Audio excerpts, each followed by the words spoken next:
here we go with vaccines again. This is Operation Warp Speed 2.0. So remember, Trump funded Operation Warp Speed 1.0. He authorized it. He put $18 billion behind it. Now we're talking about $500 billion. It was presented as private investment.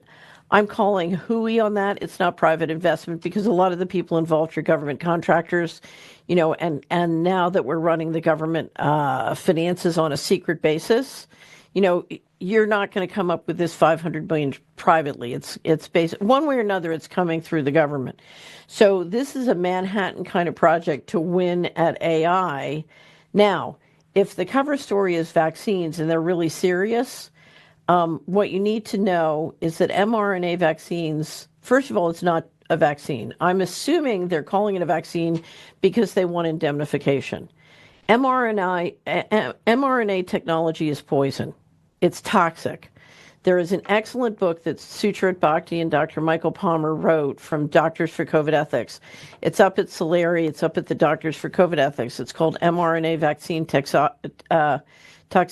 Mary Holland wrote the foreword. I wrote the afterword.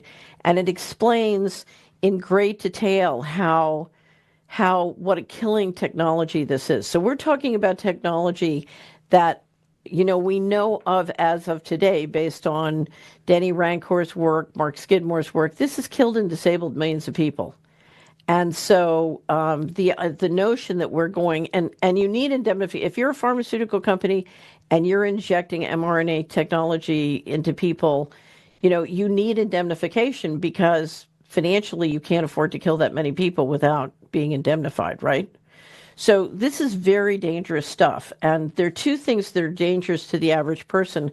One is they're going to take all your data, including private healthcare data, consolidate it into an operation where it can be consolidated with all other data in a way that builds a digital control grid. This is the infrastructure for the digital concentration camp. But second, if they really do give people mRNA technologies or inject us with mRNA, a lot of people are going to die. And what's frightening is we've seen that the adverse event coming off of mRNA injections is cancer. So right. now, let me take you back. I just want to take you back to before the COVID injections rolled out. I receive a business newsletter, which I find to be very accurate and very good. And I think it was the summer of 2020, before the injections rolled out. They started in December. I got a copy, and they had just a little paragraph or so that said, investors are very excited about what they're going to get with mRNA technology because after COVID injections are made, they're going to make injections. And then they proceeded to describe a whole series of diseases that were, in fact, the adverse events from vaccines. So if you look at the business model, it's fantastic because you give people poison, they get symptoms of toxicity, then you declare those disease, and then you make another poison to give them. Do you know what I mean? And around you go. It's an incredibly profitable financial treadmill. And we have seen investors all around the world being proposed to build these huge mega factories of just-in-time vaccines. So this is happening not just in the U.S., but if my feedback from the investment community is correct, these mega factories are being built all around the world, and they're planning. Now, finally, here's the question. The people who've been making this stuff, when the injections come out and get injected, what we're finding in the materials is all sorts of materials that nobody knows what they are. So we have secret ingredients again. So the question is, for the healthcare component of this, what's the real goal?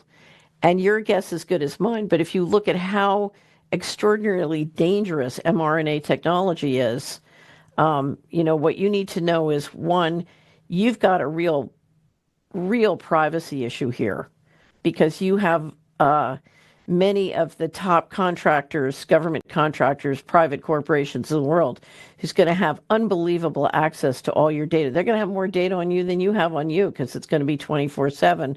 Coming in on the, sort of the digital technology. So you've got a real privacy issue, number one. And number two, if there's any effort to force you to take this stuff, you're really talking about a mass atrocity. So this is Warp Speed 2.0 combined with an incredible competition between us and China over AI. And it's extraordinary. And one of the things that was interesting is if you look at the record of Ellison and Altman, who we could go into, it was remarkable that the president would stand up and propose putting $500 billion into their pocket to do these things. So I would say if you are the people who've been supporting Trump on the theory that he's going to help Americans end the Great Poisoning, it's sure to say you were sadly disappointed. And the only thing I could do to make you feel better is I think